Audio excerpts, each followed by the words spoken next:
The historic storm cutting a catastrophic path through the Caribbean and on a fast track toward the U.S.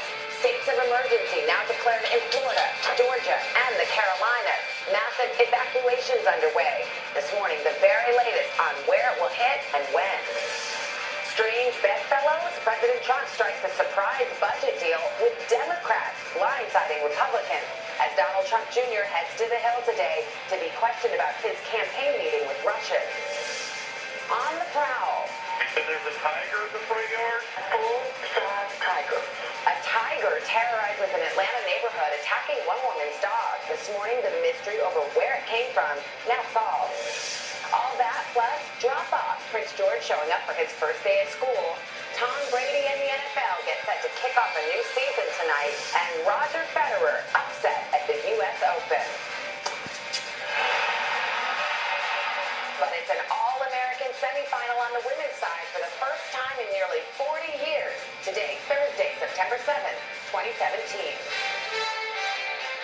From NBC News, this is Today with Matt Lauer and Savannah Guthrie.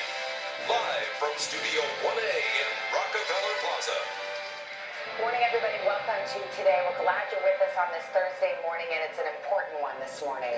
Most people are talking about Irma. We want to get right to that storm. The strongest Atlantic storm ever, roared by Puerto Rico overnight, lashing it with incredibly powerful winds and flooding rain.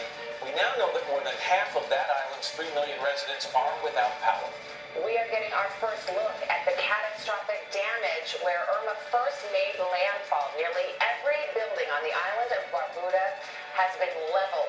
Its prime minister says the island is literally rubble this morning. And Irma is now bearing down on Turks and Caicos and the Bahamas as it rages toward the United States. Its path appears to be tracking to the east. That puts millions from the Florida Keys to North Carolina, that coastline on high alert. If you want to know what's going on in Florida right now, take a look at this. This is a line into the Home Depot, which opened up at 6 a.m. that people are lining up to get in and buy supplies. And then across the street, that's the gas station. People waiting to fill up. If you want to get in your car to try to get out of the area, you're going to need gas. You're going to have to wait in a long line to purchase it. We've got full coverage this morning. Of course, Al's got the latest on Irma's track. We'll talk to the Florida governor, Rick Scott, about how his state is preparing.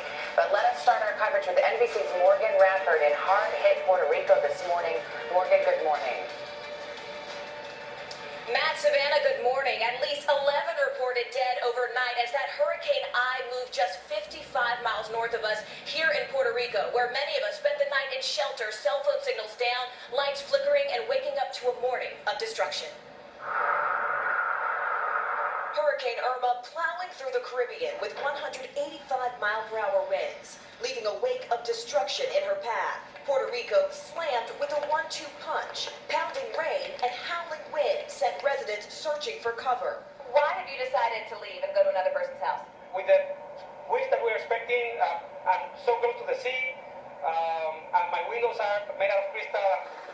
The storm roared through a string of small islands on Wednesday, including St. Martin and St. Bart's, where fierce winds toppled trees and tossed cars.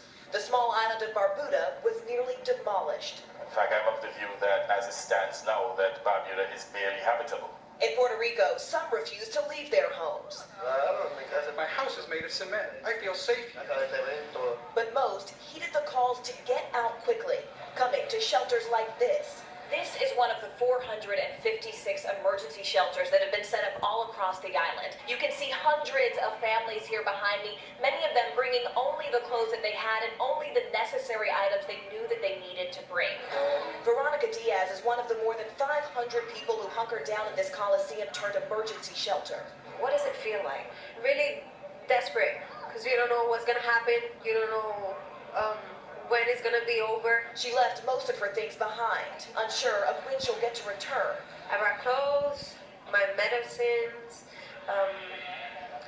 the little stuff, the necessities, papers, not much. Now, among the hundreds calling this home. The governor of Puerto Rico is scheduled to hold a press conference this morning to give us a scope of that damage. So far, we already know that more than 1 million people here are waking up without power. Matt, Savannah? All right, Morgan Radford starting us off.